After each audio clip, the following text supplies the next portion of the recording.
Hey, Prolific community.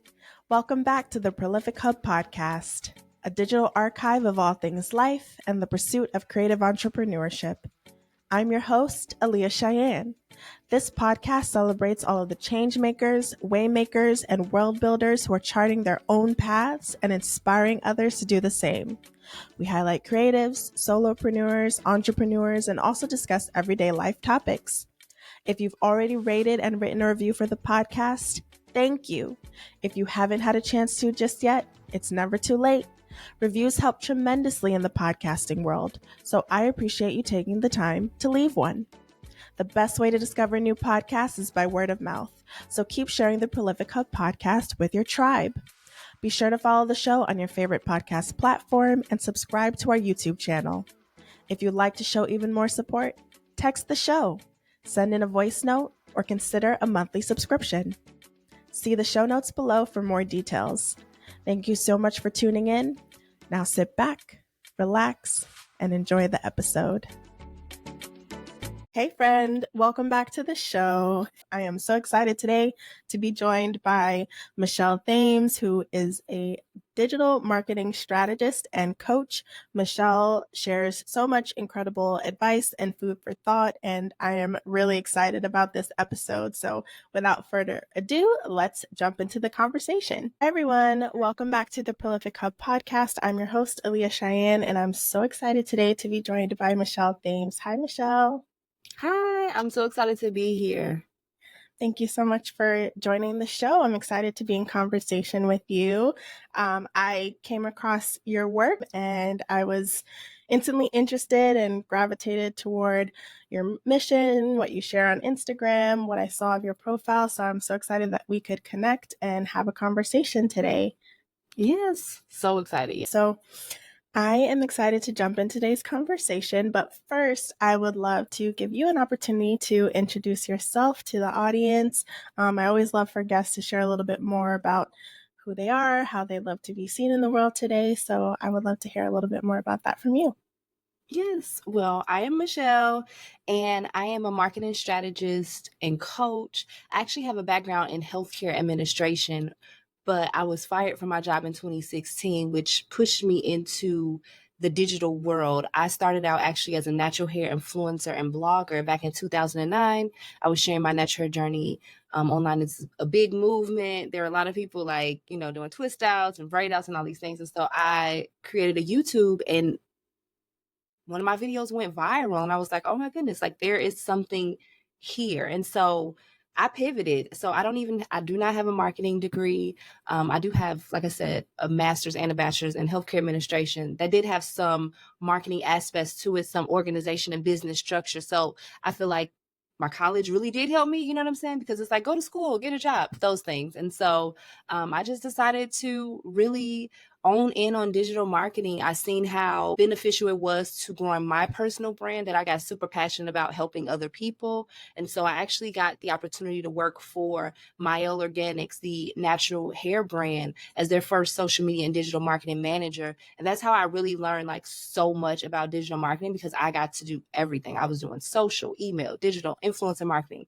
And so I decided, you know what, I can really help more people, and I would love to be an entrepreneur and go out and do this on my own. So I decided to build a digital marketing agency with my husband. And so that's what we've been doing for the past 5 years, is helping businesses really get visible and increase their revenue online. But I also have a passion for helping women entrepreneurs. So I developed a coaching and consulting business to also help women entrepreneurs who are building online businesses, to help them with everything from marketing, business, QuickBooks. I mean, there's so many things we don't know. And I just want to create that platform to show women that you can build an online business. If you want to be at home with your kids, if you're a mom, even if you're just not a mom and you want to be at home, you can totally do it. So that's why I do what I do. Short, very long story.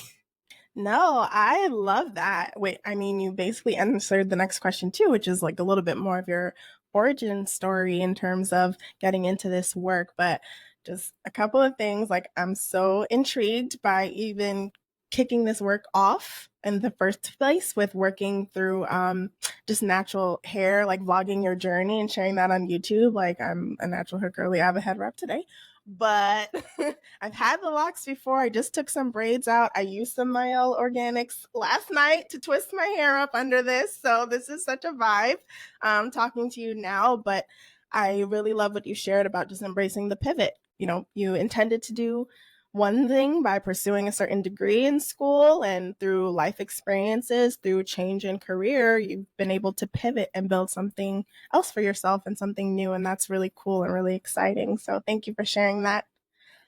It's been a really cool journey. Yeah, I love that. So you mentioned a little bit of, you know, being able to build a business online and coaching and mentoring other women entrepreneurs. I think a lot of people think about entrepreneurship and they think different things about it in terms of how people spend their day, but everyone's day is different. But I would love to know what a typical day might look like for you as an entrepreneur with your business. Okay, I can tell you what a typical day looks like right now. And I want you to know that this is Yeah. from trial and error over the last 5 years of me being a full-time entrepreneur, because I'm coming up on 5 years in August and I can't even believe that. So this is trial and Congratulations. error. Thank Yeah. you. Trial and error. So recently, I really dove deep into time blocking my calendar and really only doing specific things on specific days. So in our agency, we have clients who I know that I'm going to have a marketing meeting every Wednesday with this same client. So like, I'm not going to like do a lot in the morning because I know that this is that time with my client. So if I only would take calls like on Monday and Wednesday. Those would be calls that I'll put on makeup and it'll say, okay, now I'll take calls or podcast interviews or meetings and discovery calls, whatever it is, and film on those 2 days. And then Tuesdays and Thursdays is kind of like, I'll be chill at home, edit videos, edit stuff behind the scenes, work on client work from the couch, those type of things. Everything has to go on my calendar. I'm a mom. I'm also a wife. My daughter, she's turning 10 this Sunday, and she is in track. She's in basketball. She has school stuff. So everything goes on the calendar. But what I have learned to do over time is put all my personal stuff on my calendar first before I even think about anything for work. Like if it's personal during the year, if I know we have a family reunion, we're going on vacation, a family trip, anniversary, birthdays, weddings, things like that, that goes on the calendar first. And I just automatically block out that time. Fridays is like a flex day. I may or may not take things like today, this Friday, we're doing a podcast, but that's of course to help my business, right?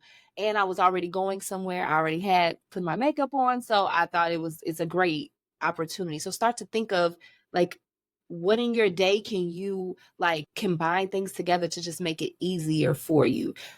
I don't want to say like that my way is the best way, because it's not. Like you have to really see what your day is like and like go off of the things that you've tried. So like I said, let's go back. Monday, Wednesday are like my time block days where I take calls. I'm doing things, I'm filming, I'm creating content. Tuesday, Thursday are kind of like chill, lay back. I really don't take calls on Tuesdays and Thursdays. It's just really open for me like to work on client work, to work on blog posts, videos, podcasts, those type of things. Friday is usually a day where I'm just like, sometimes we need to turn our brains off, and I just want to think on Friday or have a half a day on Friday. Sometimes I work on Saturday and Sunday. It depends on like what I'm doing and what I want to get accomplished. Like we have to be realistic too in the fact that if you're an entrepreneur, like when are you not ever working? I know 8-figure entrepreneurs that still work, take their laptop with them everywhere. If you love what you do, it also doesn't have to feel like, oh my God, I'm working.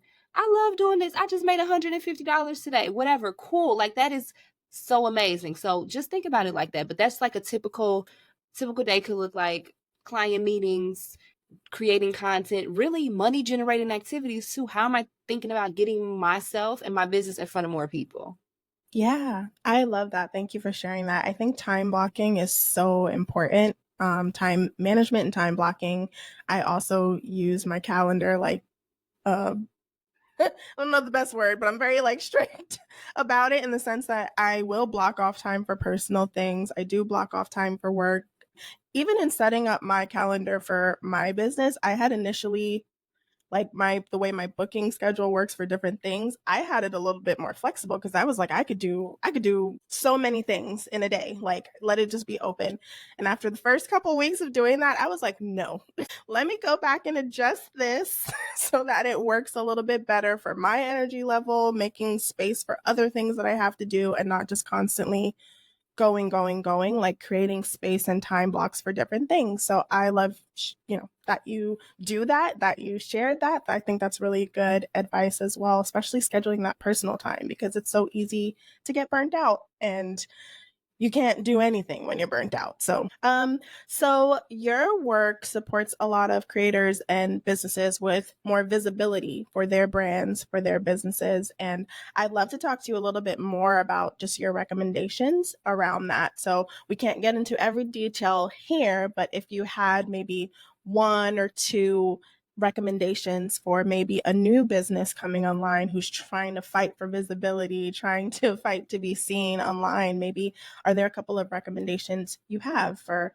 a new business or even a seasoned one who just wants a little bit more visibility? Absolutely. The number one thing is really understanding who your audience is. I think so many people skip this step. They don't build an audience and then they're just posting and saying, well, nobody's buying my stuff.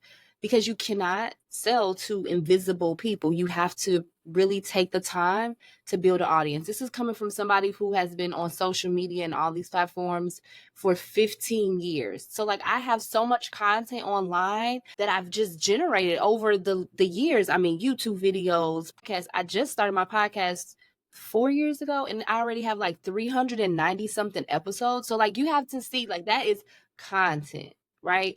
But all of that time I have been building an audience. And I think especially in the beginning when I had my natural hair lifestyle influencer blog and YouTube channel, I built that audience like brick by brick, like literally going to different networking events, posting on all the channels, just really trying different things. And like at that time, it was so easy to blow up on Instagram. Like now, it's like really hard.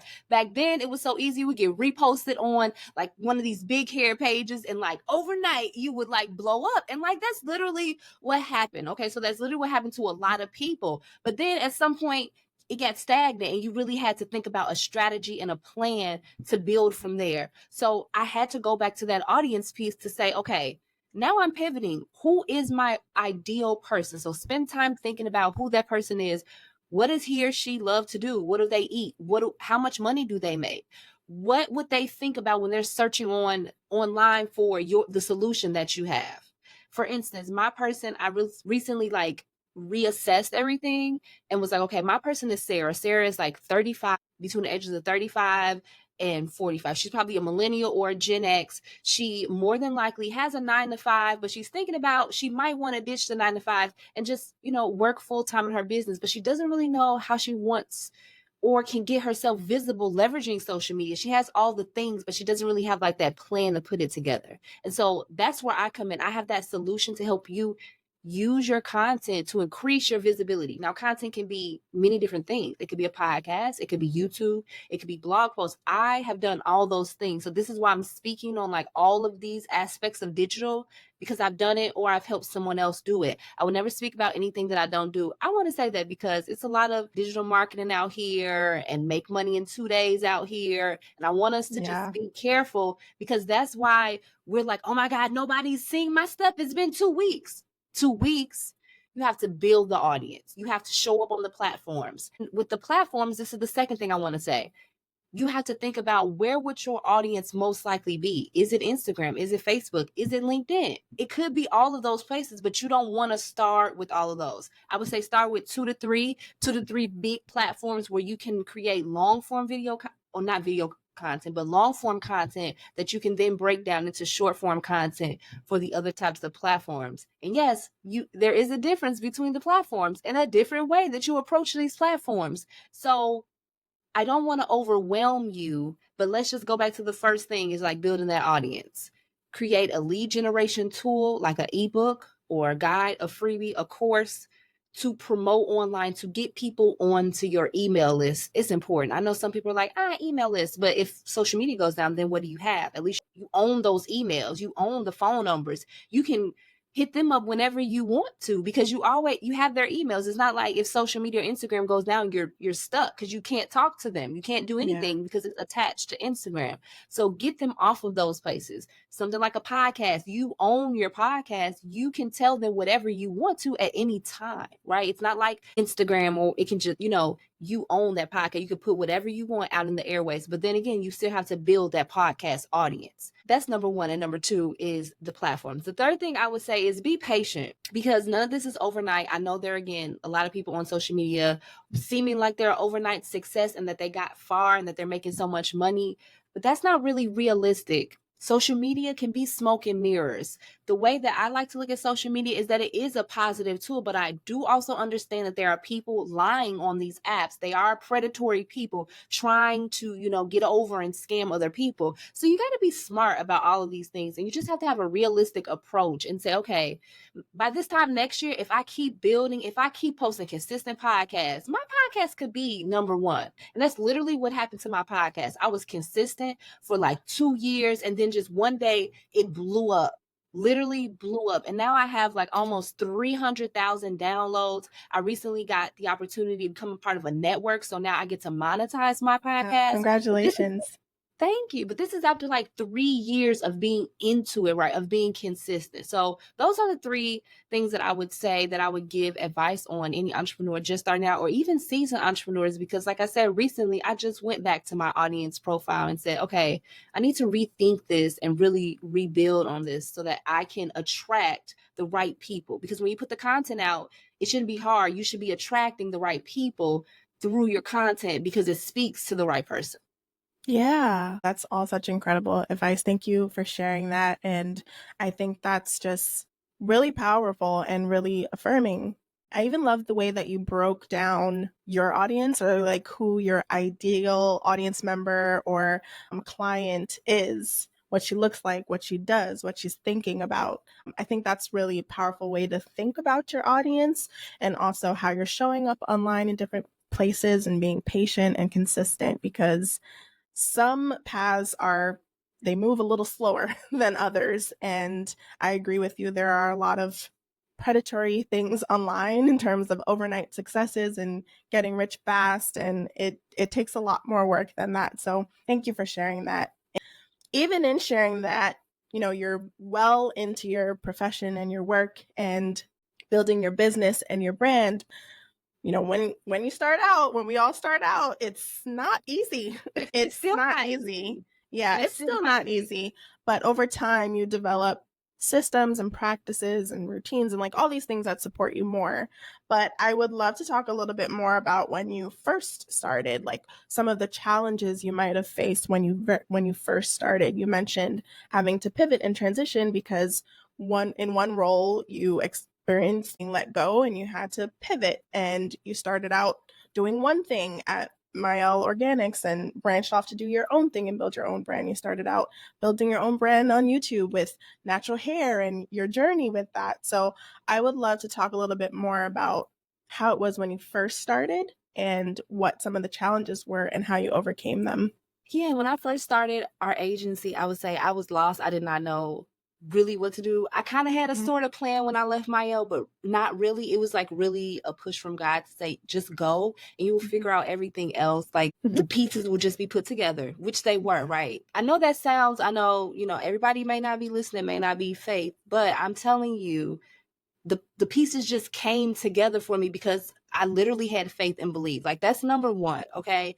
So number two, I faced a lot of challenges, especially building my agency, like trusting people who may or may not have had my best interest in heart, and partnering with other people in business. I would say like that was or has been my number one mistake and downfall. It's really like, oh, this person is the homie. Like, yeah, they're going to look out for me and it's going to be okay. Like we could, break bread together. No, like you really do have to be strategic and think about those things when you're going into business with other people.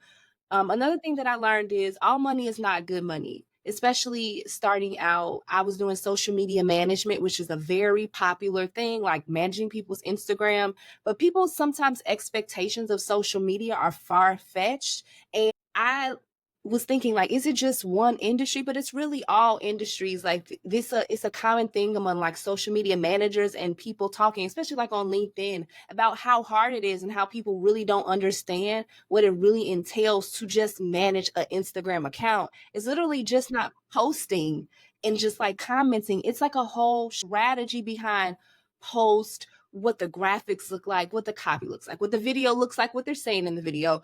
It's so many intricate things that goes into this. I want you to know that like it's just not posting to Instagram. Really looking at our services too and being like, is this really in our best interest to do something like this, or should we like expand more into fractional VP of marketing, fractional marketing director to help companies more? So that was another pivot that I did in my business. We started out just doing social media management, but now we offer more robust services. We offer email marketing. We offer fractional VP, fractional CMO, whatever you want to call it, a marketing leader on your team to help you part-time, but it really will feel like full-time, to really help you, you know, with your marketing needs. Or PR, we also do that as well. So just expanding into different areas and not like pigeonholing ourselves into just social media management, just knowing how the landscape is. Like that can still be a part of it, but we are so much more than just social media management. We really can help your business get in front of the right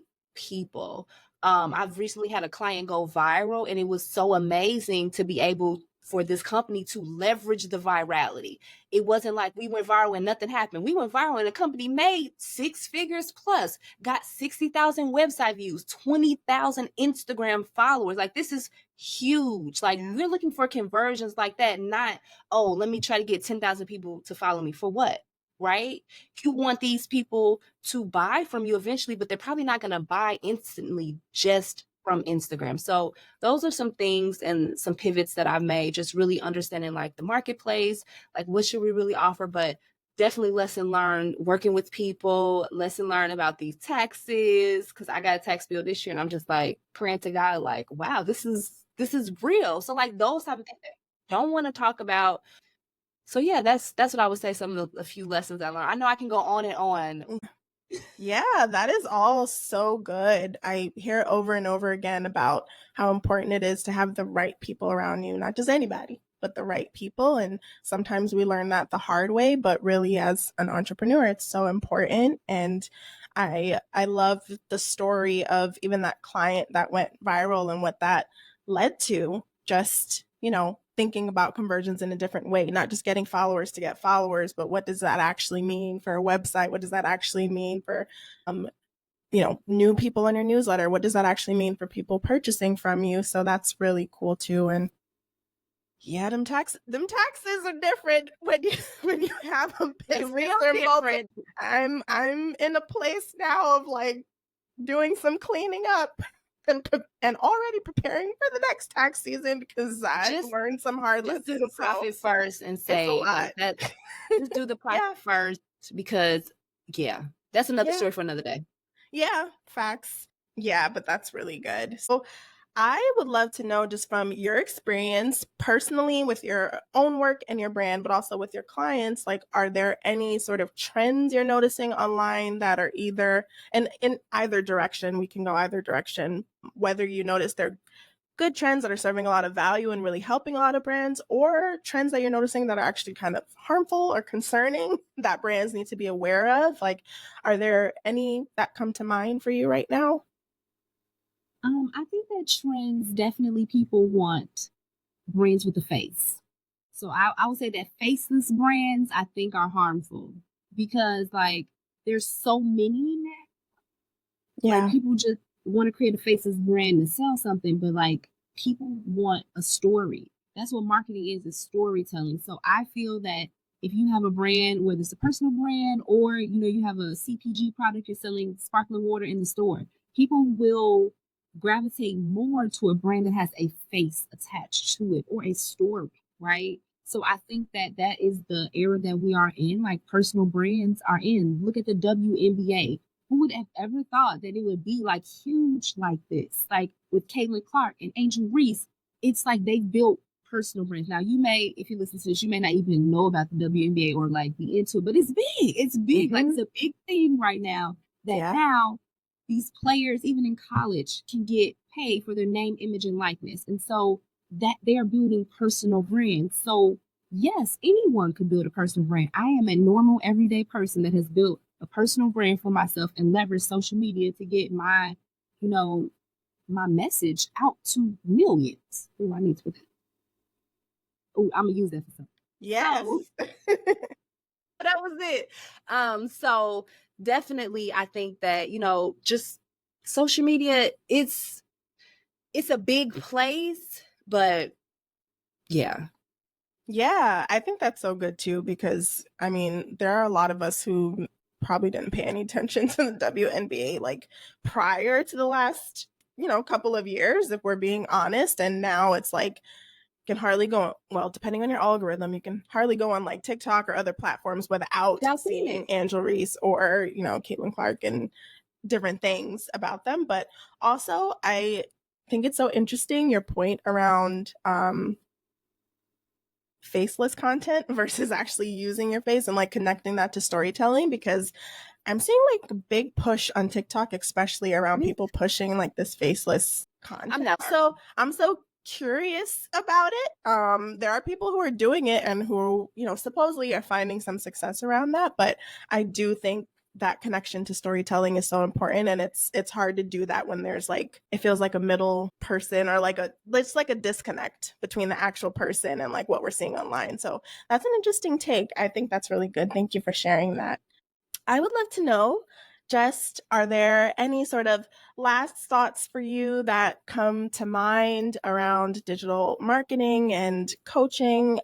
Any advice you want to share for, up and coming entrepreneurs or even seasoned folks looking to rebrand? I would love to know just any last thoughts you might have. Last thoughts. I know this is going to sound cliche, but consistency is key. If we stop, that's it. If you stop posting, if you stop showing up, word of mouth marketing still works. But you want to have a safety net. You want to have clients and leads always coming in. And the best way for you to do that is to build a marketing plan. It doesn't have to be hard. It could be a super easy funnel. And this is another thing that I've seen a lot of coaches and creators do that may be harmful. Is like, we have too many offers, so then people are confused, and so they really don't know. Then you have to create a funnel for this and for this and for this. I think like if you had one lead generation tool, like a free course, then they get on your email list, now they're in your funnel, then you have a nurture sequence going to them. Then you offer them like a mid-ticket, your low-ticket item. Maybe it's, for me, it's my marketing makeover. Okay, so we offer this $150, right? So then from there, they may purchase that, they may not. Then they're still in your funnel. Then you offer them down the line, maybe your signature course or your signature program, right? But I think if we have a more simplified system versus we have 75 offers, that you would generate more leads, because it would be simpler for them to come from like a few places, but the same funnel, if that makes sense. Like, it could be the same funnel on YouTube, right? It's a video that whatever video they're coming from, they get on your email list, they're in the funnel, Instagram, so on and so on, but just a easier, simplified way. I think that that's where we are in 2024. Let's not overthink it. Let's really stick with one thing and see how we can really grow that one thing. And if we can get that down, I think we can grow more. But I'm seeing that a lot. Like, we have so many things going that we can't really grow or increase our revenue because we're all over the place with so many offers, so many funnels, and so many things going on. Yeah, I think that's really important and really interesting.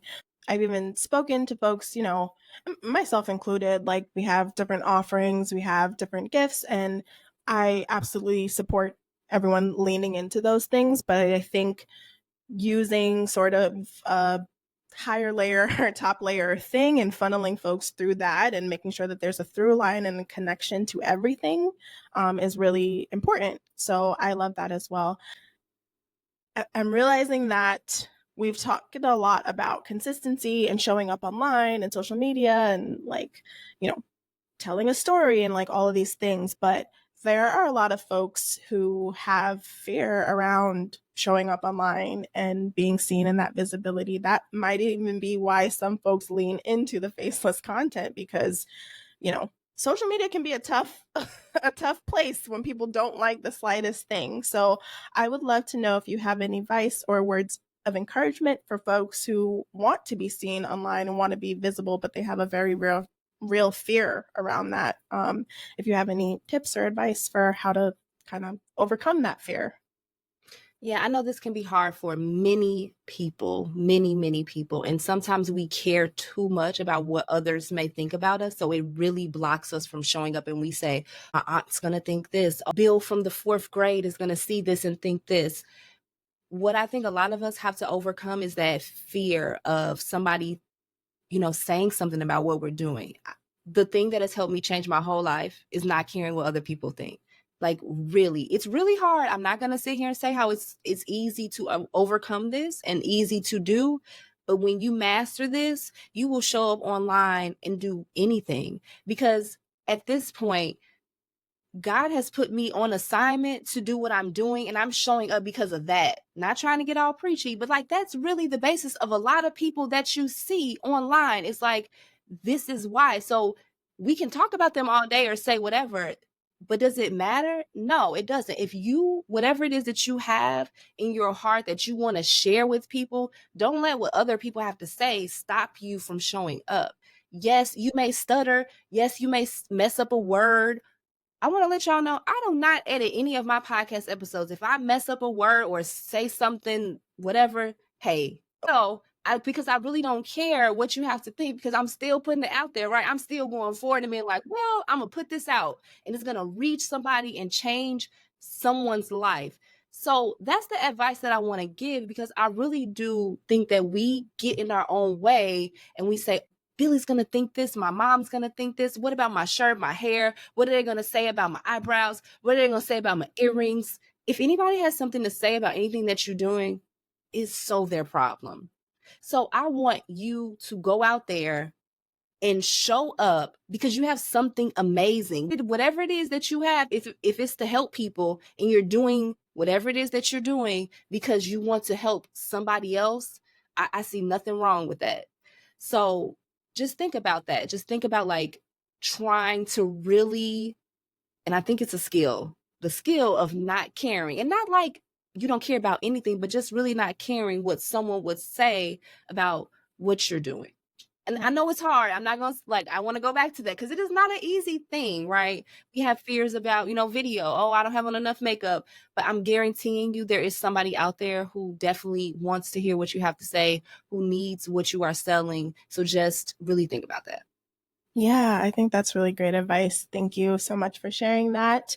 And this has been such a great conversation. I'm so glad that you were able to come on the show and just share all these great takes and just wisdom and advice. So thank you for your time. I would love for you to let folks know where to find you and where to support your work.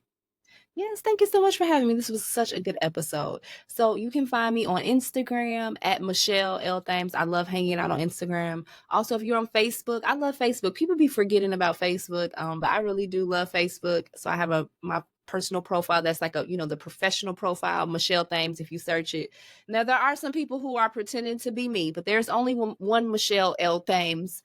I don't have a blue check yet, but I don't want to pay Instagram $14 every month for a blue check. I hear you. I want to pay. Like, I've been on the platform. I don't want to pay for that.